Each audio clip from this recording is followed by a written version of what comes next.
같이 기도하겠습니다. 하나님 아버지, 이 시간 아버지의 말씀을 듣습니다. 전하는 자나 듣는 자나 한 마음 되게 하시고 하나님의 말씀 가운데 깨달아 아는 것뿐 아니라 그 말씀이 우리의 삶 속에서 이루어지는 역사가 경험되게 하여 주옵소서. 살아계신 우리 주 예수 그리스도의 이름 받들어 기도합니다. 아멘. 우리는 왜 사는가? 라는 제목으로 같이 은혜 나누겠습니다. 1974년에 미국 뉴욕에 있는 자유의 여신상이 이 대폭적으로 수리를 하게 됐습니다. 공사를 다 마치니까 엄청난 양의 쓰레기가 거기서 나오는 거예요. 거기에 목재도 나오고 고철도 나오고 이게 이제 몇 트럭 분량의 아주 많은 쓰레기가 나왔습니다. 그래서 뉴욕시에서 이걸 어떻게 할까 하다가 그 쓰레기를 입찰 공고를 냈어요. 근데 이 쓰레기들이 너무 오래된 거니까 재활용하기도 어렵고 당시 뉴욕의 쓰레기 처리 규정이 굉장히 엄격했기 때문에 막 버릴 수도 없으니까 아무도 가져가려고 하질 않는 겁니다.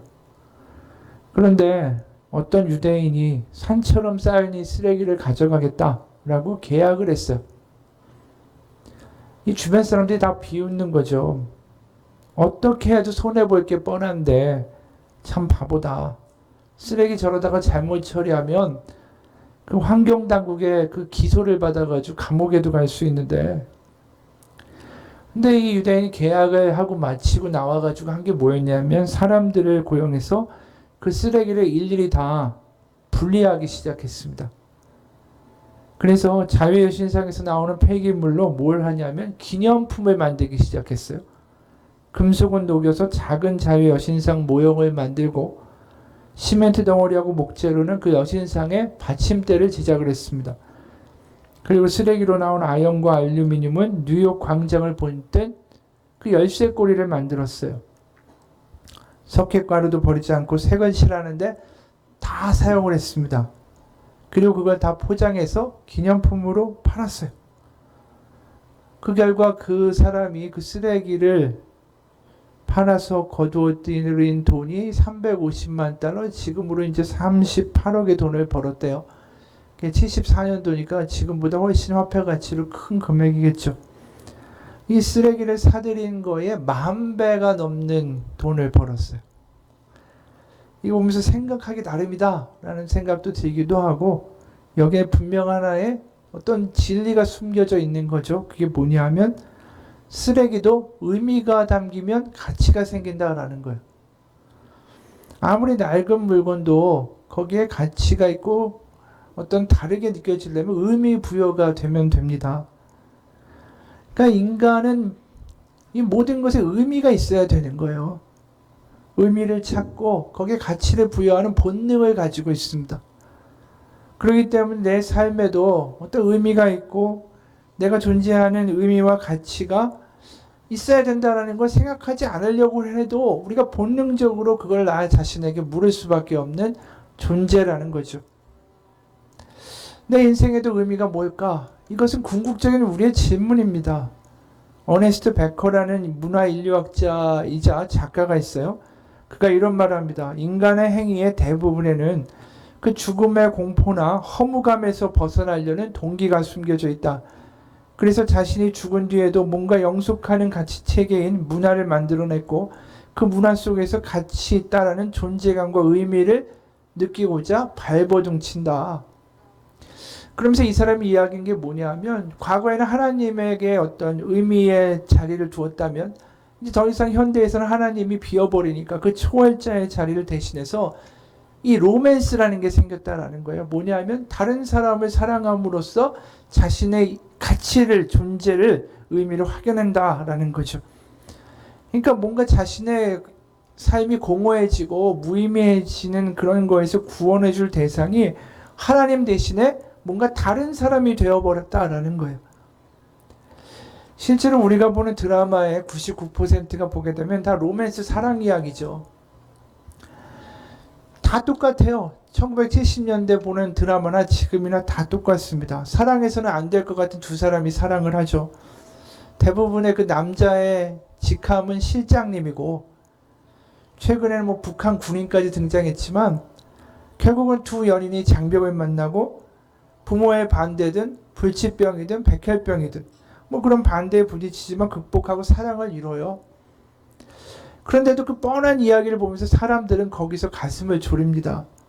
뭔가 그 커플이 안 될 것 같으면 방송국 게시판에 도배를 하고, 왜 그럴까 보면 그 마음이 공허하니까, 뭔가 그 이야기가 내 이야기가 되고 싶으니까, 내 의미 없는 지루한 삶에도 그런 이야기가 마치 구원의 이야기처럼 느껴지는 거예요.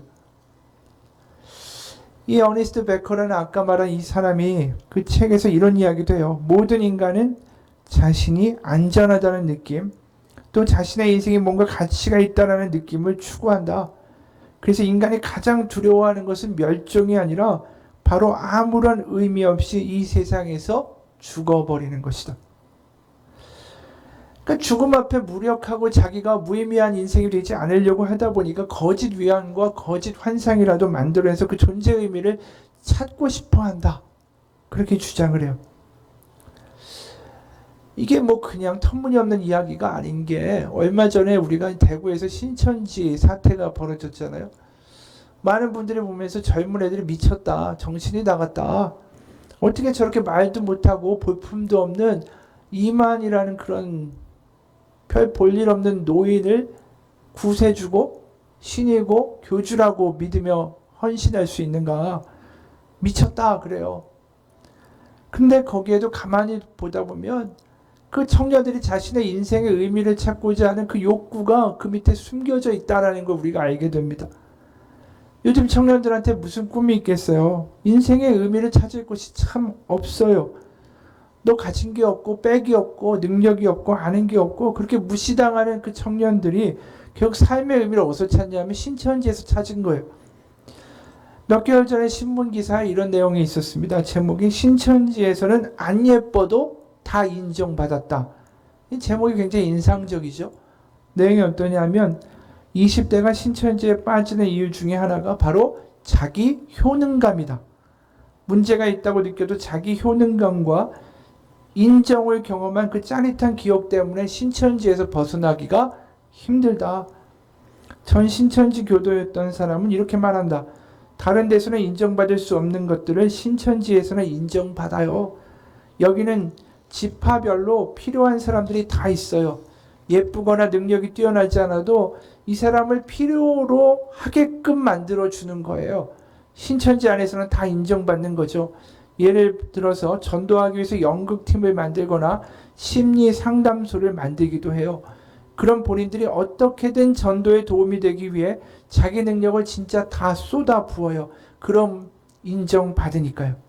하나님의 제사장이 될 수 있겠구나라는 생각이 들게 만들죠. 현대사회에서 대개 실패를 겪은 상태에서 낙오자다, 분발해라 등의 소리를 들은 청년들은 대개 자존감이 크게 떨어져 있다. 신천지는 이런 사람들의 약점을 파고들면서 당신도 세상을 바꿀 수 있다라는 허황된 희망의 메시지를 건넨다. 자존감이 떨어져 있는 청년들, 인생의 의미를 상실한 청년들이 신천지 안에서 인정받음으로써 위로받고 자신의 모든 것을 헌신하게 된다는 것이다. 이게 기사의 내용이에요. 그러니까 너의 인생의 의미는 이거다. 너 인생은 의미 있어. 너는 가치 있어. 이 말을 해주고 확인을 시켜주니까 글이 다 빠져들어간 거예요. 근데 이게 신천지라는 이단에서만 나타나는 것일까? 그렇진 않아요. 우리가 인생의 의미를 엉뚱하게 두고 살아가는 사람들의 그런 모습들이 우리 주변에 너무나도 많이 있어요. 어떤 분이 이런 이야기를 합니다. 우리 부부가 전부터 알고 지내던 독신 여성 한 분은 자식을 간절히 바랐다. 결국 늦은 나이에 결혼해서 의사들의 예상을 뛰었고 건강한 두 아이를 낳았다. 하지만 자녀들에게 완벽한 삶을 주겠다라는 의욕이 지나쳐서 그녀는 그것을 제대로 느낄 수가 없었다. 두려움과 불안에서 나온 과보호와 자녀의 삶을 시시콜콜 다 통제하려는 욕구가 그녀의 가정을 오히려 불행으로 몰아넣었다.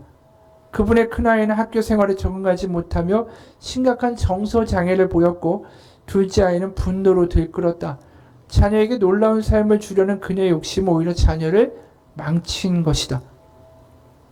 그러니까 마음에서 자기가 강렬히 원했던 소원, 자신의 인생의 의미가 그 자식을 잘 키워내겠다라는 그 생각, 그게 결국 오히려 독이 됐다라는 거예요.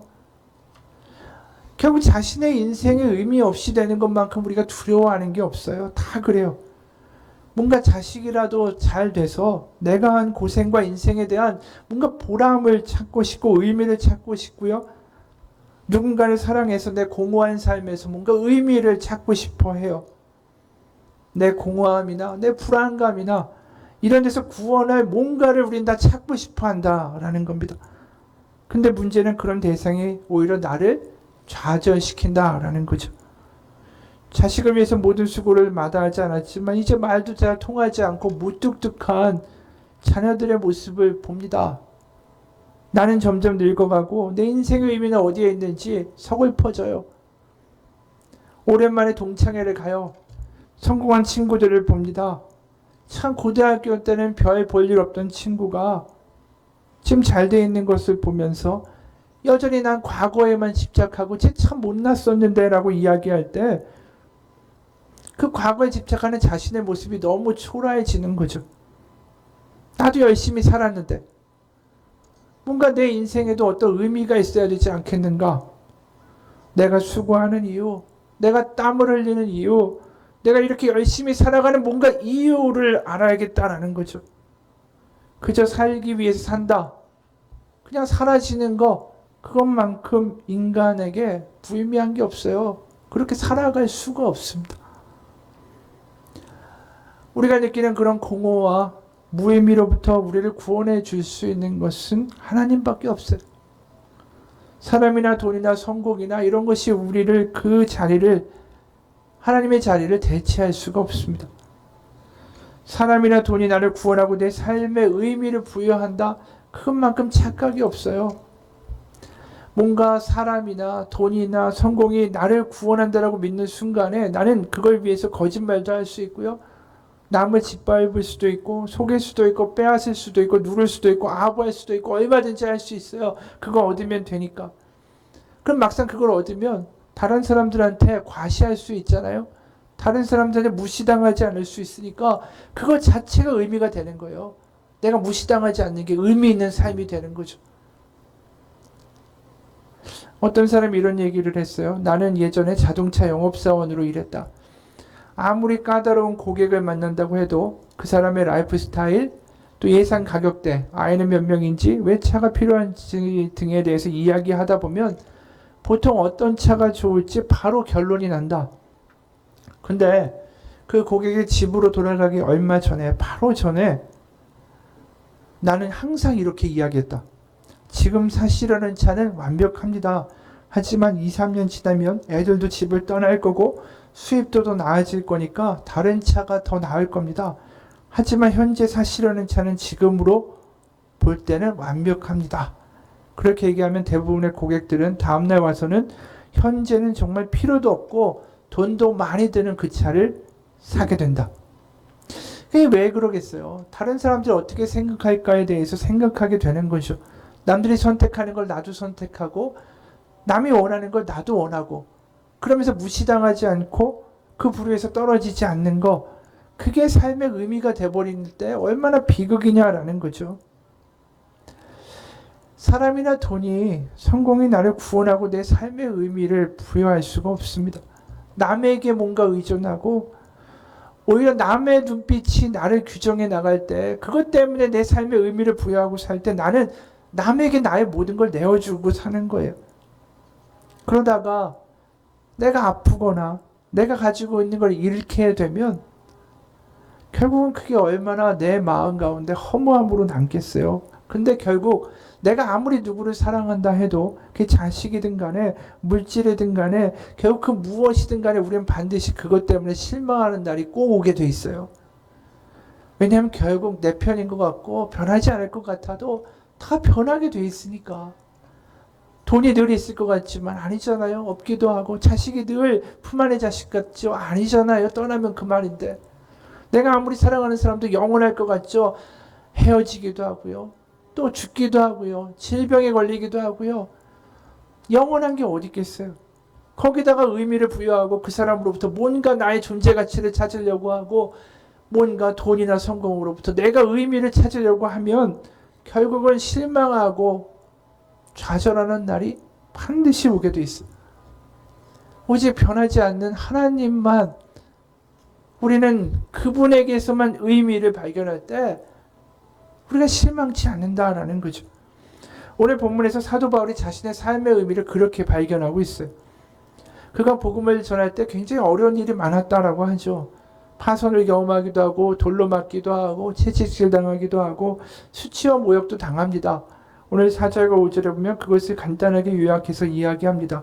오직 모든 일에 하나님의 일꾼으로 자천하여 많이 견디는 것과 환난과 궁핍과 고난과 매맞음과 갇힘과 난동과 수고로움과 자지 못함과 먹지 못함 가운데서도 뭐 이렇게 어려운 일을 많이 겪냐라는 거죠. 거기다가 이 편지가 고린도 후서, 고린도 교회에 보낸 거예요.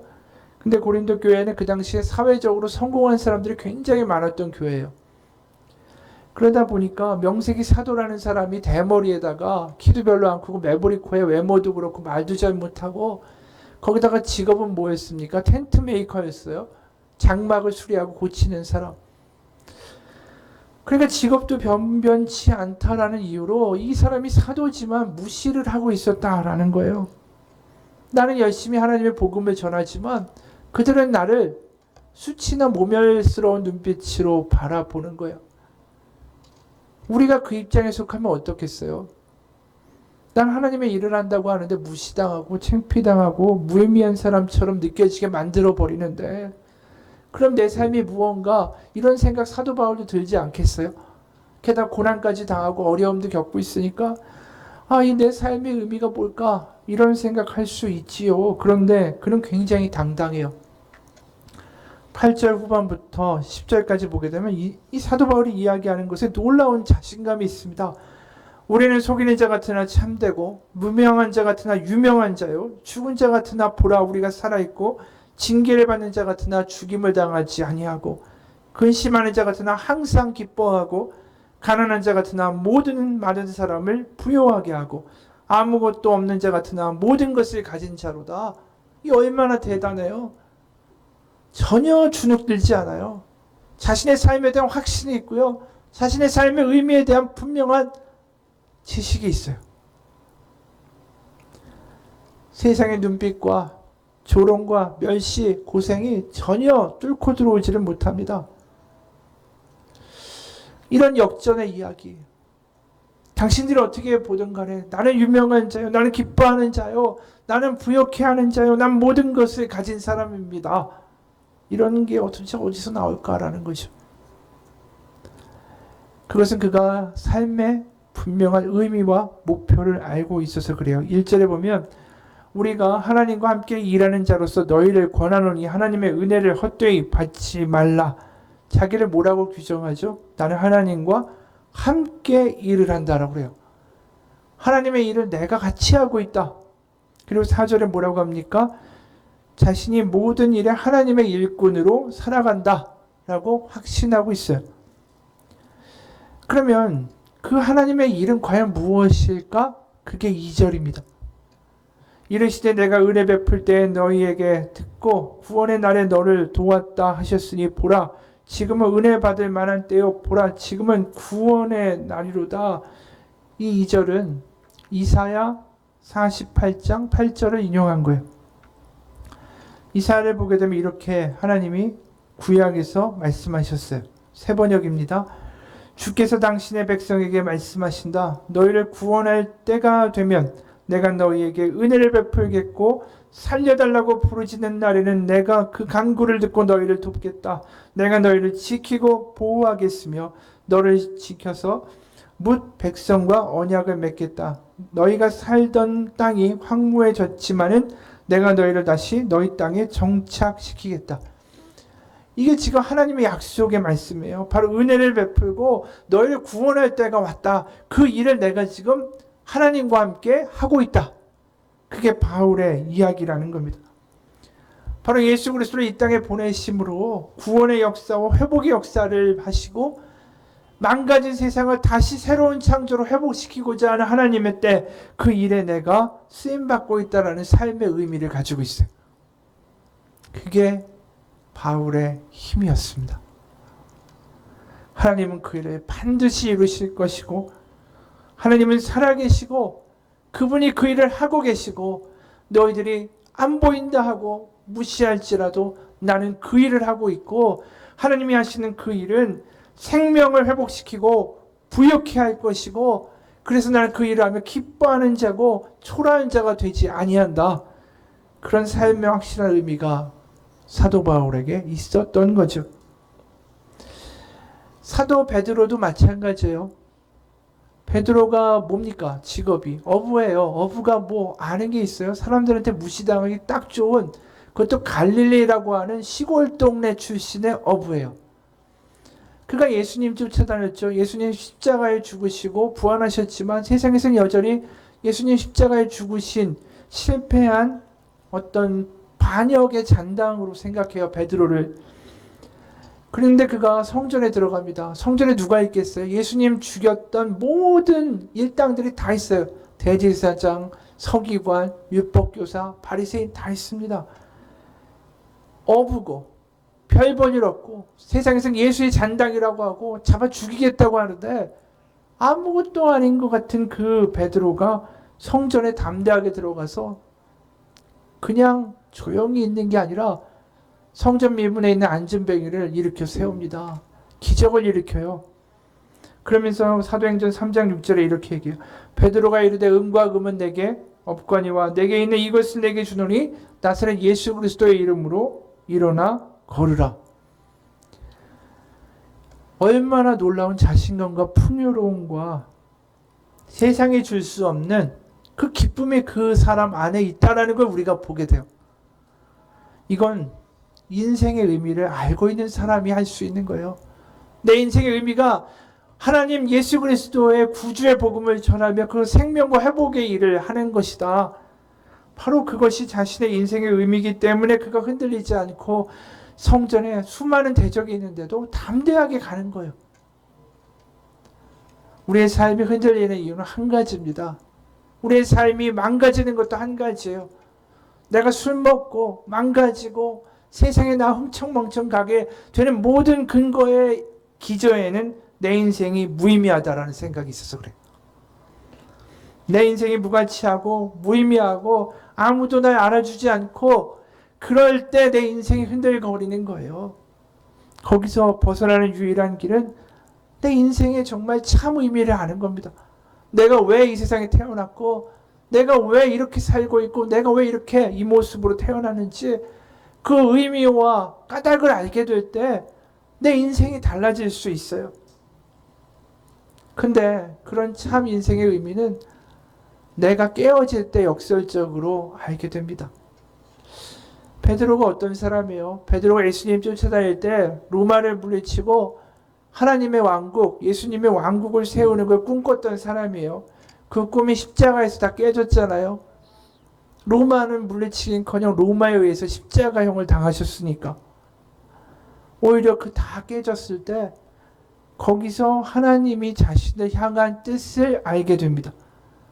그러니까 내가 하나님을 향한 뜻이 아니라 하나님이 나를 향한 뜻을 알게 될 때 그게 진짜 의미가 되는 거예요.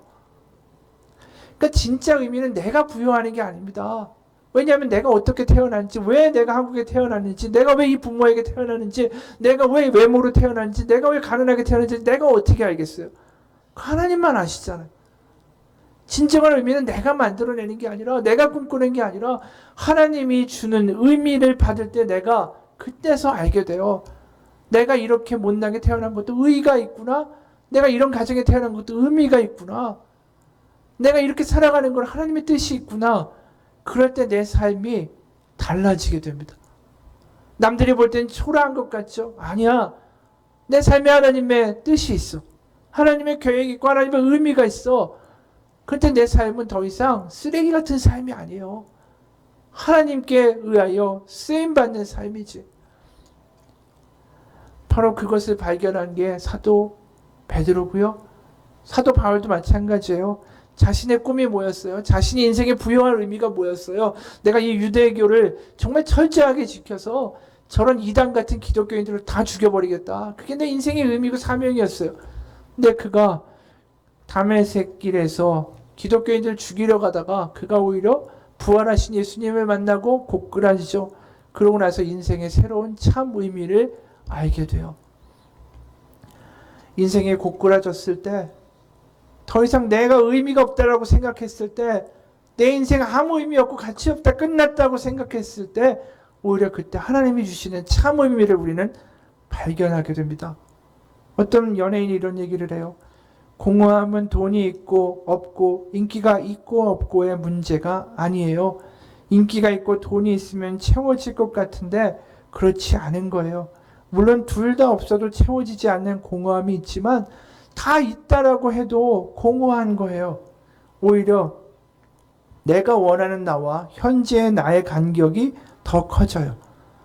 일반인 분들도 보이고 싶은 나와 현재의 나와의 간격이 커지게 되면 사람을 피하게 되고 공황장애가 오잖아요. 그런데 내가 되고 싶은 나, 그리고 현재의 나와의 사이가, 그 차이가 벌어지면 벌어질수록 힘들겠죠. 그리고 내가 뭔가 그래서 해내고 싶은 뭔가가 있는데 안 될 때가 있지요. 그럴 때 나한테는 힘이 없고 능력이 없고 그러다 보니까 점점 힘들어지는 거죠. 그래서 나는 뭔가 멋있어 보이고 싶어하는 그런 게 있었어요. 그러다 보니까 허세도 생기고요. 트위터나 페이스북이나 SNS 같은 거 많이 하는데 오히려 그런데 괜찮은 모습 보여줘도 오히려 공허하죠. 왜냐하면 진짜 내가 아니니까. 옛날에 싸이월드, 지금의 인스타그램에 나와 진짜 나와는 너무나도 다르죠. 매력 있게 보일 수는 있지만 결국은 외로워요. 현대인들은 지금 자신들이 보여줄 수 있는 그런 매체들이 많아지면서 공허함이 더 심해지는 것 같아요.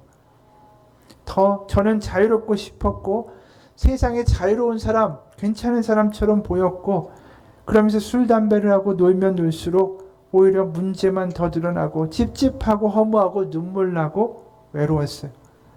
그런데 하나님을 만났어요. 어느 순간 은혜로 나는 죄인입니다 하고 울고 나니까 제 마음에 자유가 생겼어요. 죄를 인정하고 나고 내가 못났다라는 걸 인정하고 나니까 자유가 찾아왔어요.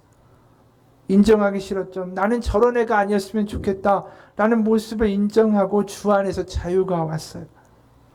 예수님이 찾아오시니까 신앙생활을 하고 나니까 정말 내가 나를 좋아하게 됐어요.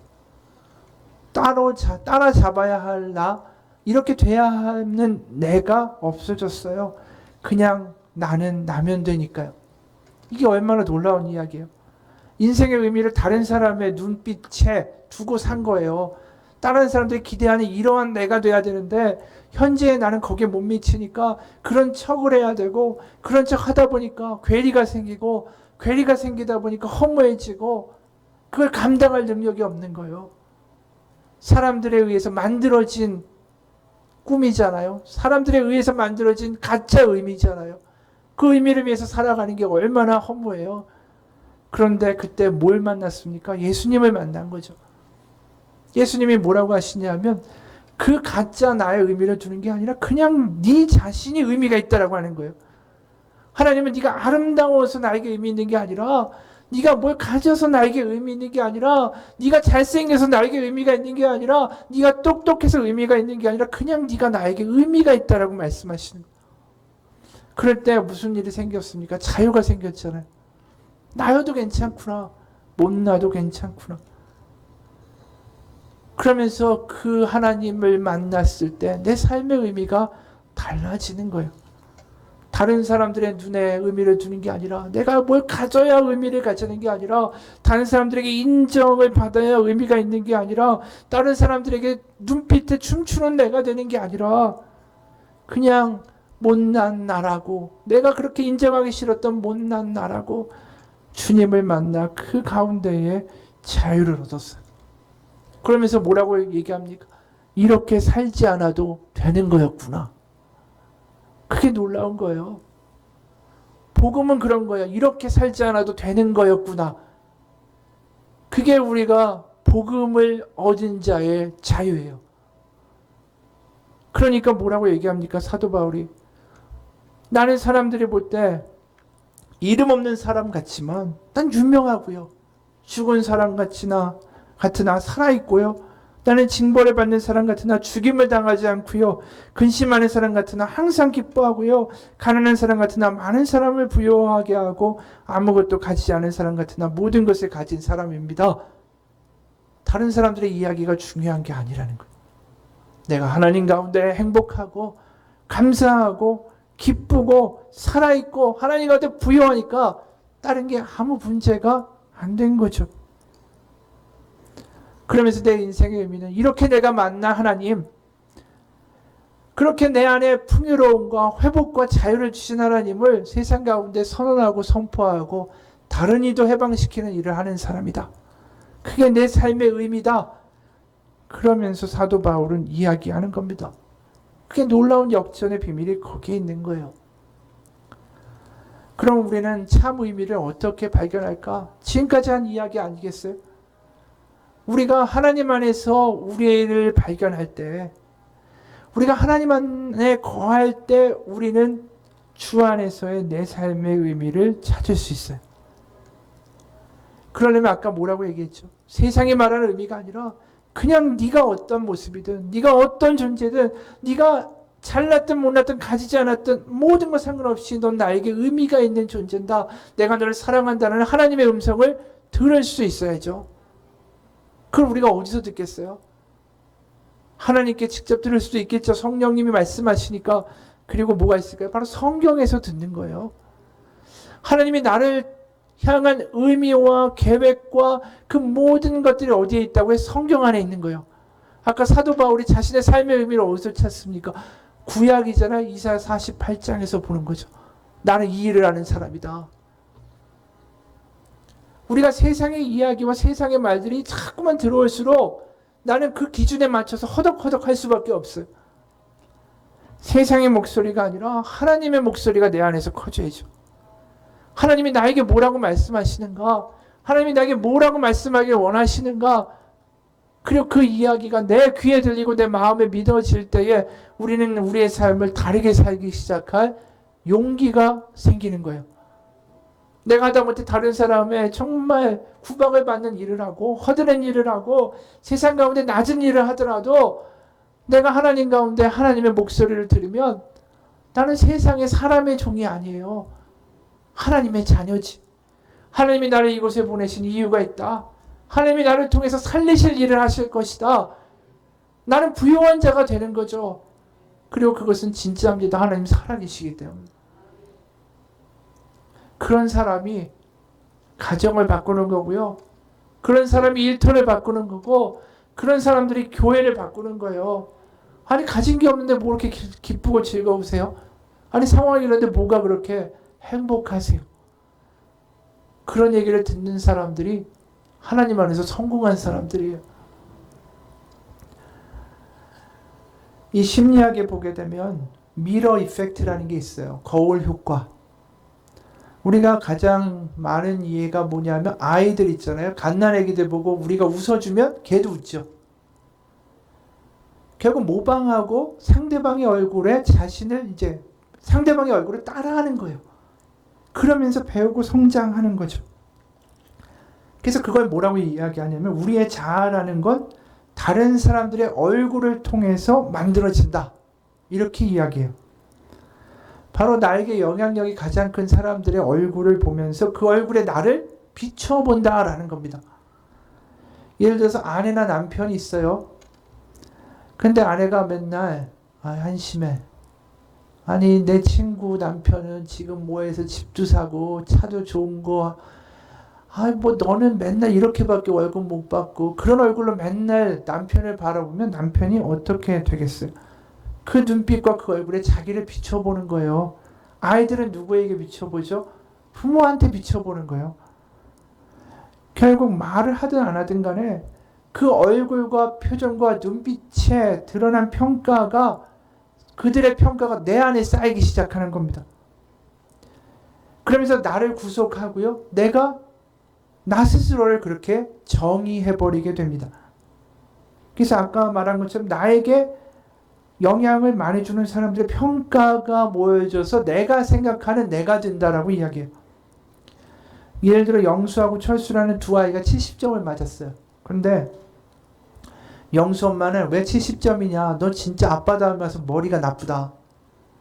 그렇게 얘기해요. 반대로 철수 엄마는 아유 그래도 잘했네. 공부 안 한 거 치고는 참 잘했네. 머리 좋다.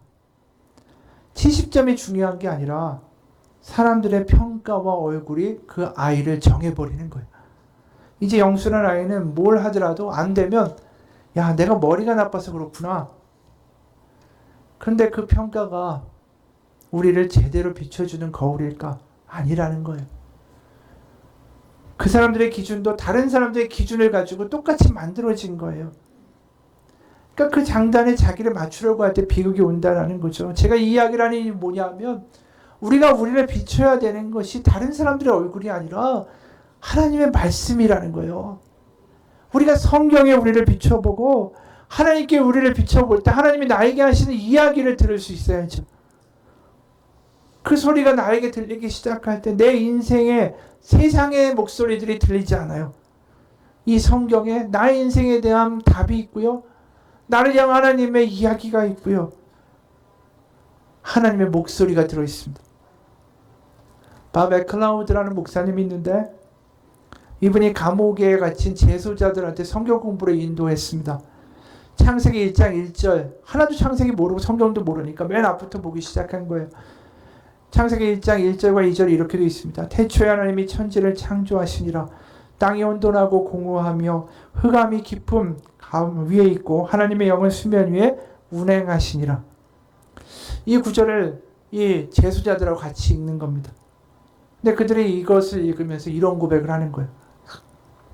땅이 온돈하고 공허하며 어둠이 깊음 위에 있는 것처럼 저의 삶도 깜깜하고 어둡고 암울합니다.